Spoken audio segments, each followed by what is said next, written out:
Assalamualaikum warahmatullahi wabarakatuh. Perkenalkan, saya Aufa Najla. Nah, jadi di video kali ini kita akan membahas tentang diksi.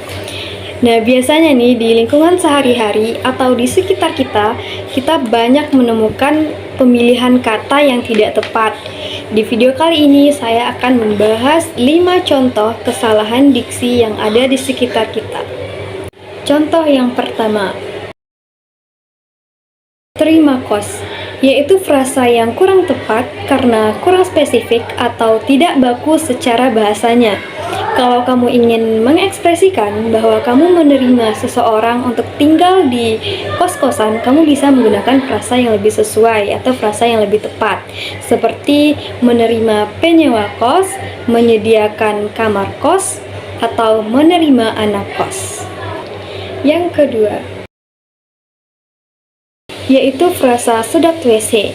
Bahasa ini sangat umum digunakan dalam kehidupan sehari-hari, namun secara formal dapat diperbaiki dengan diksi yang lebih tepat dan lebih jelas.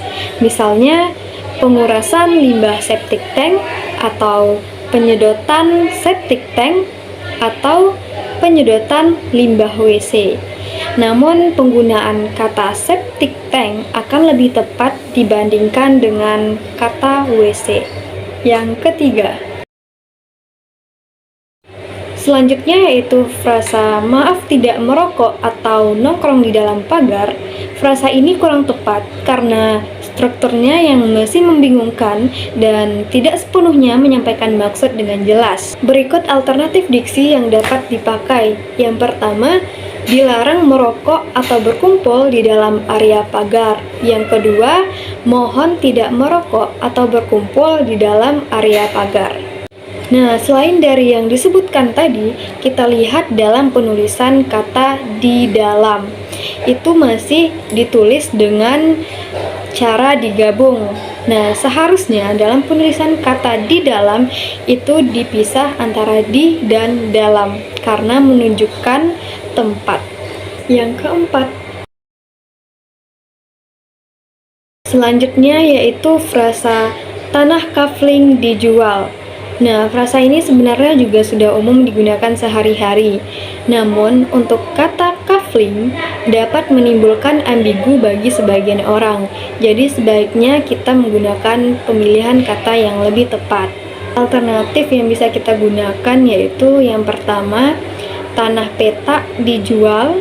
Yang kedua, lahan siap bangun dijual. Atau yang ketiga, lahan siap bangun dijual. Jadi dengan penggunaan kata tersebut akan lebih mudah dipahami dan lebih jelas. Nah, selain kesalahan yang telah disebutkan tadi, terdapat juga kesalahan dalam penulisan kata dijual yang ditulis dengan cara terpisah antara di dan jual, namun penulisan yang benar itu adalah digabung antara di dan jual. Contoh yang kelima, yaitu nama warung dengan frasa welcome guys, make me happy and ngopi. Nah, dalam frasa tersebut terdapat beberapa kesalahan diksi, terutama pada perpaduan bahasa yaitu Inggris dan Indonesia yang kurang tepat dan bisa membingungkan.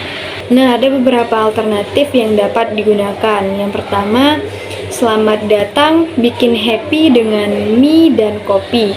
Yang kedua, warung mie dan kopi bikin santai dan happy. Nah, jadi itulah beberapa contoh kesalahan diksi yang sering kita temukan di lingkungan sehari-hari.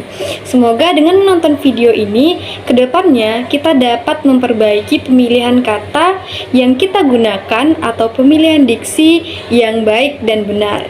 Oke, sampai jumpa.